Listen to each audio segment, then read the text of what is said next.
Today, in our discussion of minority groups, we have with us two guests.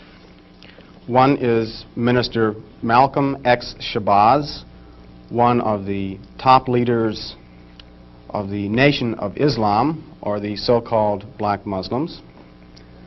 And we also have Mr. Herman Blake, one of the teaching assistants in the course.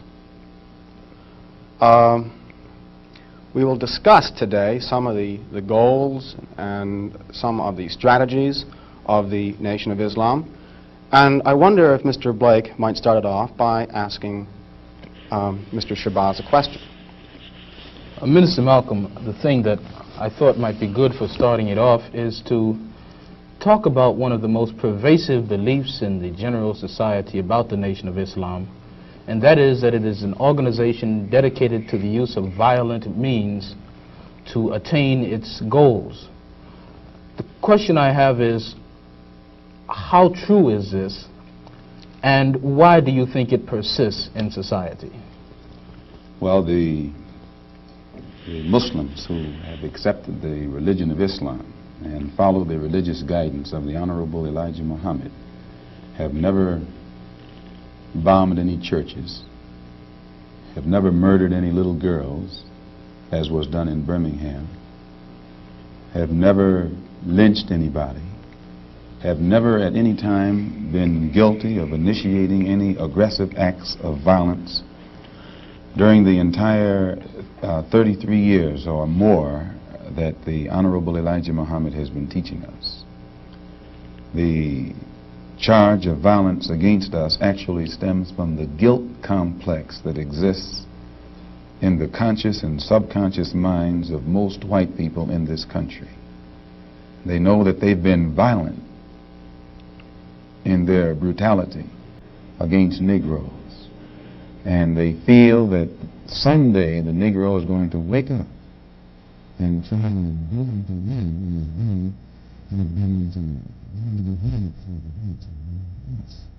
we aren't a violent group. We are taught by the Honorable Elijah Muhammad to obey the law, to respect everyone who respects us. We're taught to display courtesy, to be polite. But we're also taught that at any time anyone in any way inflicts or seeks to inflict violence upon us, we are within our religious rights to retaliate in self-defense to the maximum degree of our ability. We never initiate any violence upon anyone, but if anyone attacks us, we reserve the right to defend ourselves. So to accuse us of being violent is like accusing a man who is being lynched, who is being hung on a tree, simply because he struggles vigorously against his lyncher. The victim is accused of violence, but the lyncher is never accused of violence. And I only point this out because the various racist groups that are set up in this country by whites and who have actually practiced violence against blacks for 400 years are never associated or identified or made synonymous with the term violence. But whites speak of Muslims almost synonymously with violence. Whenever Muslims are mentioned by them, violence is brought up. But it's not connected with any other group. This is a sort of a propaganda tactic, or what I would call psychological warfare, to in some way make the image of the Muslims in this country be a violent image rather than a religious image. What's interesting is that members of the Nation of Islam have not used violence even when black Americans were attacked. How do you account for this? Does this in any way contradict some of the basic premises of your movement? I don't know how you mean. Well, you maintain, for example, that you will not, or that you should not use violence unless you are attacked by the white man. And I think we can note in the last several years, certainly, dozens and dozens and dozens of instances in which Negroes have been attacked killed in some instances. You mean in these demonstrations? The demonstrations and the bombings, for example, recently in Birmingham, where they killed 4 little Negro girls. And what interests me is the fact is that the Nation of Islam has not done anything to retaliate. I think you should be happy. The important thing is, does your lack of action contradict any of your basic principles? I'll explain it. You should be happy that Muslims who follow the Honorable Elijah Muhammad, number one, don't believe in any form of integration, and who believe that every mention of the word integration by whites, whether it be from the mouth of Kennedy on down to the mouth of the lowest, raggediest white liberal in the street who is beatnik-like involving himself in these integration efforts, if we believed in it, we would integrate, and we would fight anybody who got in our way or made any effort whatsoever to stop us from integrating. If we really believed that the law of the land, the Supreme Court, and other so-called judicial bodies were for real when they talked about integration, we would integrate. And knowing that the law was on our side, and any effort we made to demonstrate toward integration, why, we would know the law should be on our side, if it's the law of the land. If it is the law of the land, then the demonstrators are within the law, and the discriminators are against the law. But to show you the hypocrisy of the law, when Negroes demonstrate for integration, instead of arresting the discriminators, the law arrests the demonstrators. So this is a foolish move on the part of Negroes. And when you foolishly get yourself involved with an enemy, then whatever comes upon you, that's your business. As Muslims, we believe that separation is the best way and the only sensible way, not integration. And but on the other hand, when we see our people being brutalized by white bigots, white racists, we think that they are foolish to allow themselves to be beaten and brutalized and do nothing whatsoever to protect themselves. They are foolish. They should have the right to defend themselves against any attack made against them by anyone. If a dog is biting a black man, the black man should kill the dog. Whether the dog is a police dog, a hound dog, or any kind of dog. If a dog is sick on a black man, when that black man is doing nothing but trying to take advantage of what the government says is supposed to be his, then that black man should kill that dog, or any two-legged dog who sicks the dog on it. Should other black men help that particular person who was attacked? I think you'll find, sir, that there will come a time when black people wake up and become intellectually independent enough to think for themselves, as other humans are intellectually independent enough to think for themselves. Then the black man will think like a black man, and he will feel for other black people. And this new thinking and feeling will cause black people to stick together. And then at that point, you'll have a situation where when you attack one black man, you are attacking all black men. And this type of black thinking will cause all black people to stick together. And this type of thinking also will bring an end to the brutality inflicted upon black people by white people. And it is the only thing that will bring an end to it. No federal court, state court, or city court will bring an end to it. It's something that the black man has to bring an end to himself. Minister Malcolm, let me, on the basis of your two remarks, ask a double-pronged question. One, is it then your assertion that the laws with respect to how Negroes are supposed to have equal opportunity and equal rights in this country are not meaningful or believed by whites?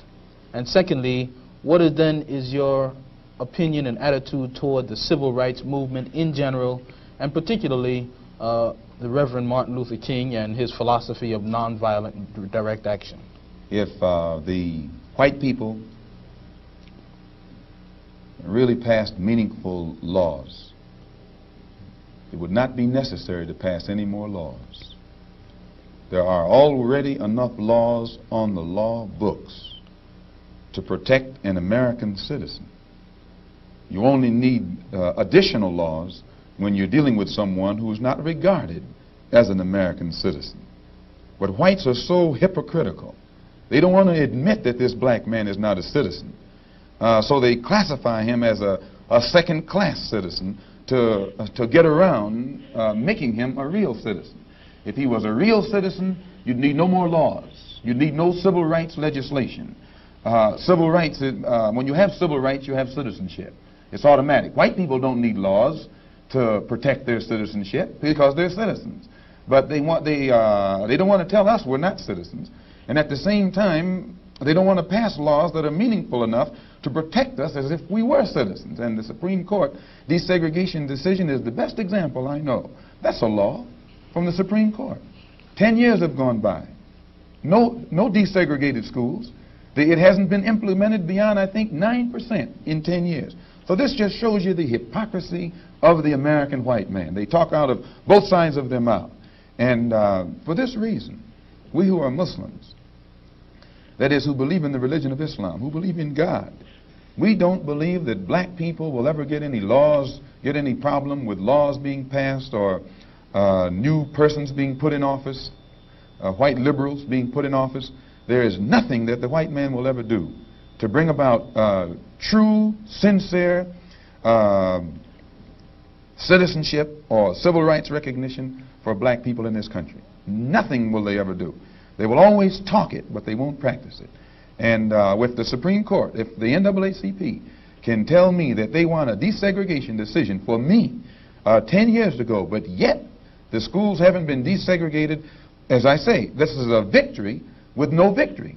It's a victory that you can talk about, but it's a victory you can't show me. So if you represent the NAACP and you are telling me about this great victory you won for me, when I look at you, I have to conclude that either you have been duped yourself or else you are trying to dupe me. And in most instances where the civil rights struggle is involved, there is no civil rights leader can point to me one concrete gain, practical gain, that black people have made in the civil rights field in this country, not only during the past 10 years, but during the past 100 years. Now, the other part was with respect to Mr. King and the nonviolent direct action. Well, I will let Jimmy Baldwin and John Killens and Lou Lomax, the writers, answer that. Speaking right after this church was bombed in Birmingham, Christian church was bombed in Birmingham by Christians too, mind you, and these 4 little girls were murdered.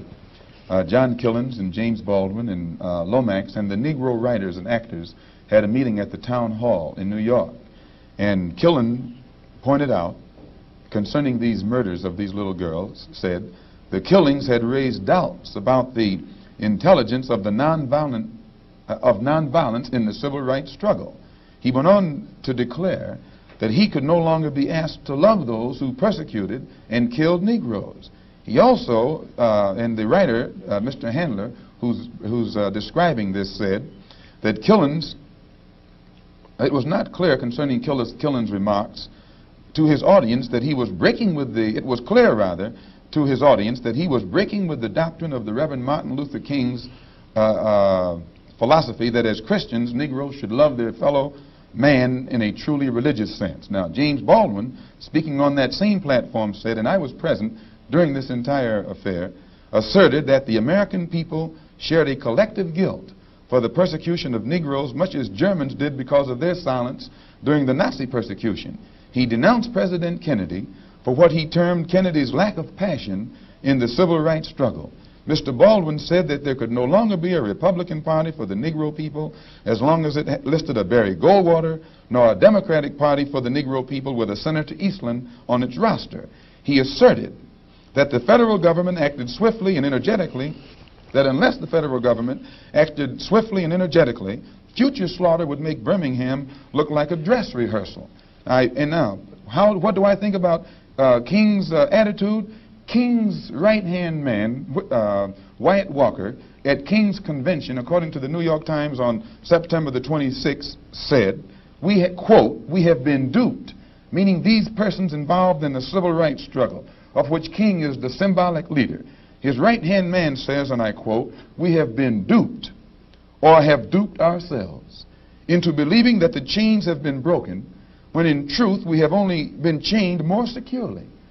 Half freedom has in many instances been worse than no freedom at all." Why, don't ask me what I think about their struggle.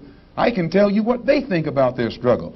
And they are pointing out that it is becoming more difficult every day for the civil rights leaders to keep the masses of black people nonviolent and long-suffering and patient, and keep them from becoming disenchanted. I hope that answers your question. Well, now there's a new party which has started on the East Coast called the Freedom Now Party, an all-black organization. Would you comment upon this and also upon the possibility that the Nation of Islam might begin to turn some of its attention to the political arena in view of the fact that it is in the political arena that Negroes have not been able to in any way get justice, as has been pointed out in your previous statement? I'm not familiar with the Freedom Now Party.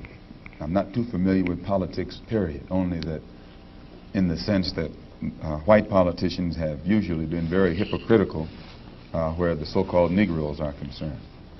So I'm a bit disenchanted with politicians and politics. The Honorable Elijah Muhammad is a religious man, and his teaching is religious and his solutions are religious. The Freedom Now Party, from what I understand, is headed by a lawyer named Conrad Lynn. I know him. He probably means well. Before passing an opinion on what it is he's trying to do, I would like to analyze it and see who's subsidizing him, see who his friends are, especially who his white friends are. And after a careful analysis, if I could conclude that there was no white support, I would be inclined to have confidence in it. But if I saw him leaning too heavily upon his white liberal friends for support, then I'd be suspicious of that too. The Muslims, in my opinion, represent an all-black party. And the Honorable Elijah Muhammad pointed out at before 10,000 in Philadelphia on September the 29th at a rally that we were having, that in 1964 the black people should band together and do something about selecting and electing representatives, black representatives, politically, who have the rights and the best interests of the black people at heart, and that we should also unite together and sweep out of office all of the black political puppets who are used by the white power structure to continue white supremacy in our communities. In that regard, would you include Congressman Dawson, for example, from Chicago, and some of the people who represent him on the Chicago City Council? In which regard? In the area of acting as a puppet. I don't know what Mr. Muhammad's opinion is of Congressman Dawson. They both live right there in the city of Chicago together. I don't know what his opinion is of Congressman Dawson. I'm suspicious of any Negro, be he politician, be he clergyman, or civic leader who is constantly patted on the back by whites. I have a tendency to lead toward the Negro politician who is constantly condemned by the white power structure. This is my thought pattern. I'm giving you an insight of it. You, though, mentioned Mr. Lynn and saying you'd like to know who his white friends are. Now, I'm wondering if you didn't make a contradictory statement in Muslim terms by using white and friend in the same phrase. That is I to use say, friend in quotes. I see. In other words, if a black man cannot have a white man as a friend. He may have a white man who's friendly, but being friendly and being a friend, I think, are two different things. I think there are many whites who act friendly toward Negroes. A fox acts friendly toward the lamb.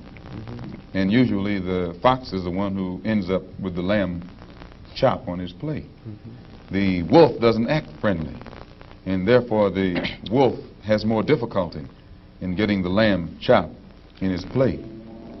I'd like to point out, though, that... And I say that because it is usually if you study the structure of the Negro community, economically, politically, civically, psychologically, and otherwise, it's controlled by the white liberal, who usually poses as the friend of the Negro, who actually differs from the white conservative in the same way that the fox differs from the wolf. Their appetite is the same. Their motives are the same. It's only their mannerisms and methods that differ. I would agree that no doubt there have been a large number of whites who have posed as liberals and as friends of the Negro and who have time and again betrayed the Negro. On the other hand, I think one could point to a large number of whites who have struggled for civil rights, for equality, and have got little or nothing out of it, other than quite a few bruises. Give me an example. Well, the large number of white students who have gone into the South, for example, working for SNCC and other organizations. Not working for SNCC or other organizations, but working for the white political machines who benefit by the voting efforts of Negroes. Okay. I'll be more specific. I would cite Herbert Hill, for example, as a kind of person who has championed Negro job rights, for example, in New York City and elsewhere. He has fought the political machine. First time I met Herbert Hill personally was when they were picketing to stop the working on the Harlem Hospital in Harlem. Negroes for 10 years had to fight the city to get an annex built on the Harlem Hospital. Because in Harlem we need a hospital more so than anything else. Our people are sick. Plus we do a lot of cutting and shooting of each other, though we profess to be nonviolent. And Herbert Hill brought his forces out and stopped the working on that site. This is the first time I ever saw him. Then when work was brought to a halt on a hospital in Harlem, the same was tried to stop the work at the Downstate Medical Center in Brooklyn, which is predominantly white. They were out there for 3 months during the summer. Couldn't stop anything. And I never saw Herbert Hill out there one time. Now, whenever it takes a stoppage of something that's going to affect the white man, you find the white liberal absent. But when it involves something that primarily will affect the best interests of black people, and black people only, then that white liberal is present. Herbert Hill is the labor secretary for the NAACP. And if he was interested in black people, he would prepare a black man with the type of knowledge and understanding of the labor troubles involving black people that would enable a black man to sit in the same position as Secretary of Labor or Labor Secretary in the NAACP. I'm suspicious of whites who join Negroes and always have to be in the lead, who always have to be the head, who always have to be at the top in Negro organizations.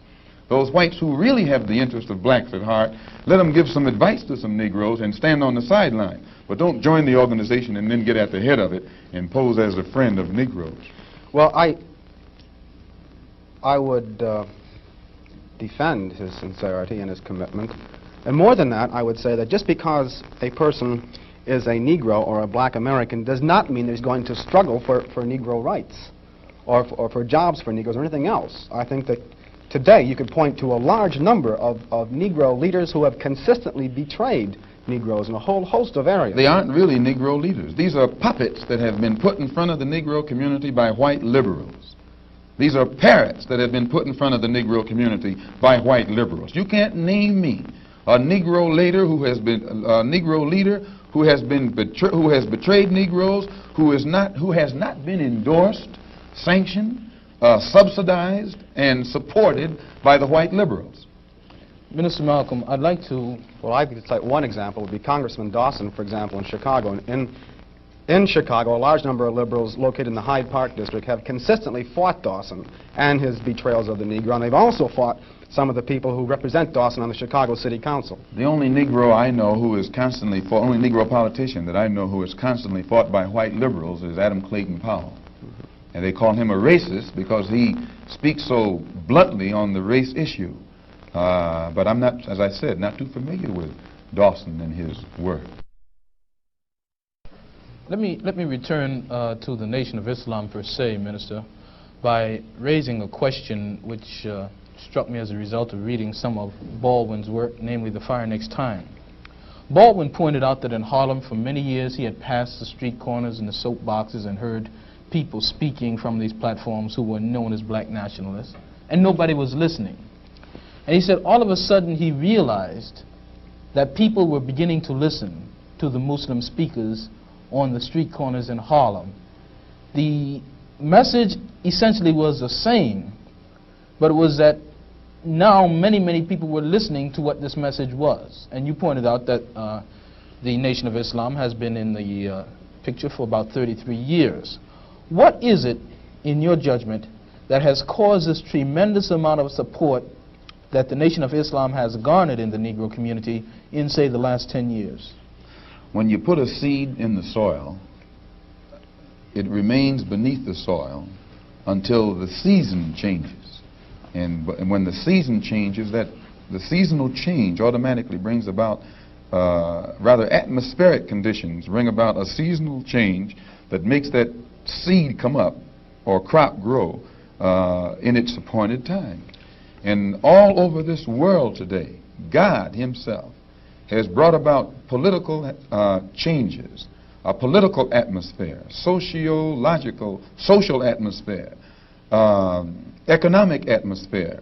These economic conditions, these political conditions and social conditions combine to bring about a situation that is making black people in America more receptive, their mind more fertile to the seed of truth that the Honorable Elijah Muhammad has been planting for 30-some years. And this is springing up today and causing our people to see and understand now what they couldn't see and understand before. What is the nature of this situation which is making black people more receptive? Well, you take in the past, say, 15 years, how the nations have emerged, dark nations have emerged in Africa. Prior to 10 years ago, most Negroes identified Africa with a savage, jungle-like place. And whenever you mentioned the word African, in their mind's eye, they could see the image of someone running around with a spear, with no language, who'd say Ugga Bugga Boo or Bwana or something, and who'd be in a jungle running from lions or chasing lions. But then when, after the war, when the United Nations was set up in New York City, black people began to look at men like Tom Mboya. They began to look at men like Nkrumah. They began to see men like Lumumba. They began to see men like Nasser. They began to see these Belowa and Azikwe, who could exchange intellectually with whites on an international level in a political form and hold their own. This made the black people in this country realize that what the Honorable Elijah Muhammad had been teaching all the time actually had substance. And they began to turn it over in their mind and see that what he was saying had more weight to it than what these other Negroes were saying. And they began to identify themselves with the black world and the black struggle more closely than they identified themselves with this so-called white world. Let me ask you a question with respect to a statement which Essien Udom quotes as being on a bulletin board in the University of Islam in Chicago by the Honorable Elijah Muhammad. According to Essien, Mr. Muhammad states, "Up, you mighty race. You can accomplish what you willed. Build your future on these foundations: freedom, justice, and equality." What is the definition of freedom, justice, and equality for the black man, and where and when is it to be attained? Well, take equality first. The Honorable Elijah Muhammad doesn't teach us to associate equality with whites. Equality has nothing to do with whites. We don't want to be equal with the white man. He's not the criteria or yardstick by which equality is measured. He's not in a position to tell us we are equal. It's not his right. It's not his to do. Equality, we want equality. We had equality before the white man was created. We had equality before the white man came into existence. And we want equality whether the white man is on this earth or not. Equality means the opportunity to develop all of our dormant potential, all of our dormant capability. And in developing this dormant capability, the right and the ability to stand on this earth on some land of our own and bring about a civilization and a society in which we will be completely independent complete freedom to take care of the needs, to take care of the wants and the likes and the dislikes of our people, to establish our own nation, our own society, our own heaven, our own future. This is what we mean by freedom, by equality. And justice means as you sow, so shall you reap. If you do wrong, you'll get wrong in return. And if you do right, you'll get right in return. When you're in your own nation, in your own land, you're in a position to get justice. But when you're in another man's country, in another man's land, under another man's flag, and under another man's government, and under another man's court system, you have to look to that other man for justice, and you'll never get it. And Negroes in this country probably are authorities on that. Yeah. To what extent does this formulation approach that expounded by Zionists? They, for example, many Zionists maintain they could never expect justice in the Tsarist courts and the courts found in other countries in Eastern Europe and so on. And they decided that it would be wise to establish a separate state in Israel. And all of the world powers got together, the white world powers, I should say, got together and helped all of these white Jews to establish a separate state in the heart of a dark-skinned people's territory. And if white people can get together and let other whites, help other whites to establish an independent nation right in the midst of dark-skinned people, and then we don't see where white people should be so much against the Honorable Elijah Muhammad's solution, not of setting up an independent dark nation in a white people's property, but he's asking the opportunity to set up an independent nation on our own continent. Let us leave America and go back home among our own people on our own land and set up our own independent society. But all he says is that this government, which made us slaves, should supply the transportation for us to get back home and give us all of the machinery and the tools necessary for us to till the soil and establish our own agricultural system to feed and clothe our people, our own economy, and in some way become an independent people among our own people on our own continent. This is intelligent. And Zionists should never criticize us. You say then that the United States is not the black man's country. Definitely American laws not. are not black men's laws. No. So, American laws are not the black man's laws. Well, the laws here in America were made by white people for the benefit of white people. The Constitution was written by whites for the benefit of whites. It was never written for the benefit of blacks. And when you read the Constitution, I think in Article 1, Article 1, Section 2, or Section 1, Article 1, some one of the two, and it's in the Constitution. It says that it classifies black people as 3/5 of a man. 3/5 of a man, subhuman, less than a human being. It relegates us to the level of cattle, hogs, chickens, cows, a commodity that could be bought and sold at the will of the master. No, it was written by whites for the benefit of whites and to the detriment of blacks. And when a black man stands up talking about his constitutional rights, he's out of his mind. Minister Malcolm, in our textbook, which the students have read, supposedly, there is a statement, which is a quotation from Essien and essentially that from Lincoln, to the effect that the Nation of Islam does not have a great deal of support in the Negro community in this country by and large. And a recent national poll of American Negroes found that leaders and rank and file, according to their statistics, supported the Reverend Martin Luther King somewhere over 90%, whereas the support and favorable rating that they gave Minister Muhammad was less than 20%, and somewhere around 45% of them gave an unfavorable rating to Mr. Muhammad. What would your response be in terms of Baldwin's statement that this is a growing thing and the kinds of evidence that we have that there isn't much to it? Well, that statement I just made concerning the Constitution is Article 1, Section 2 in the Constitution, where it classifies us as chattel. Baldwin did point out that Mr. Muhammad has the only grassroots support and is the only one whose whole following operates or functions on a mass vehicle. And I think Baldwin told Dr. Kenneth Clark that Martin Luther King is at the end of his rope.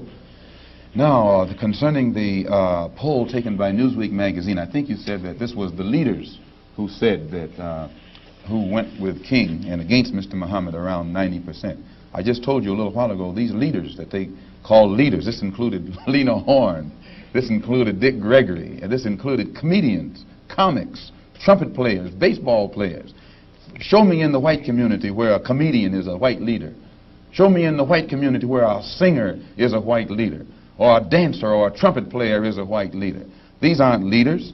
These are puppets and clowns that have been set up over the white community and over the black community by the white community and have been made celebrities and usually say exactly what they know that the white man wants to hear. And it is an honor, actually, that they endorsed Dr. Martin Luther King and were against the Honorable Elijah Muhammad. That's actually an honor.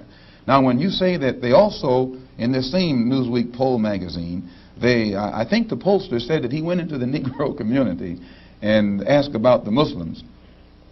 And many Negroes whom he asked said, well, I never heard of the Muslims. Who are they? You know, this is the rank and file we're talking about. Oh, yeah. Now, when they got down to the rank and file, this was the answers that they got. This is equivalent to the situation in Kenya during the Mau Mau uprising, when many frightened whites in Kenya, Africa, would go among the Africans and ask them, what about the Mau Mau? And the African would say, I never heard of them. And the same white man who would ask the African this question and very naively believe what the African said, when he went to bed that night, he would lose his head. And usually the one who took his head was the same African who told him that afternoon he had never heard of the Mau Mau. Except in the Newsweek poll, they used Negro interviewers. You'll find that oftentimes Negroes are as much on guard around Negro interviewers, who usually represent the bourgeois element of Negroes, as they are on guard around whites. Usually Negroes know that when this bourgeois Negro walks through the door, he is not doing something that he's initiated himself, but he's involved in something in which the white man is the absolute author of and has sent him to the Negro community for some information. And when they give that Negro some information, usually they give him the information that they want him to take back to the white man, because that's who he's going to take it back to. 4 more minutes. Our time is just about up, Minister Malcolm, and perhaps you could summarize and conclude by giving us, in your opinion, or in the opinion of Mr. Elijah Muhammad, what would be the ideal solution to the racial problem in the United States today? Well, on Thursday, October the 3rd, the New York Tribune, in an editorial, pointed out in Boston, in an article called The Civil Rights Iceberg, they pointed out how Kennedy had realized that beneath the water, the civil rights whole problem was political suicide. Because in his own hometown, the head of the Board of Education, a woman named Mrs. Hicks, was running against the NAACP philosophy, and she swept aside all other opposition. The whole white community supported her in opposition to the NAACP's desire for integrated schools, integrated housing, and otherwise. So I say that to say this, that even the Jewish community, which is supposed to be pro-liberal, went against the NAACP. Whites are against integration in practice, but they're for it in principle. So the only solution is separation. And the Honorable Elijah Muhammad says that this can be brought about simply by letting our people be exposed to the truth about ourselves, about the white man, about our history and our condition in this country. And once we are exposed to the complete truth about things as they actually exist in this country, the masses of black people will choose complete separation from this entire system, political system, economic system, social system, and whatever other aspect or description or adjective you want to attach to it. Let us go back home to our own people, live among our own kind, and solve our own problems ourselves. And if the white man doesn't want us to go back to our own people and live in our own country, then since we can't get along together in peace on this country with white people, let us separate part of this continent, migrate to that separate territory, let the government give us everything we need to establish our own independent economic system and society, and thereby we'll be able to solve our own problems ourselves and prove that we are human beings and a part of the human family and can do for ourselves what other humans have done for themselves. And then we'll be able to stop blaming the white man for what he has done and stop begging the white man to solve our problems. We'll be able to solve our problems ourselves. Thank you very much. That's it.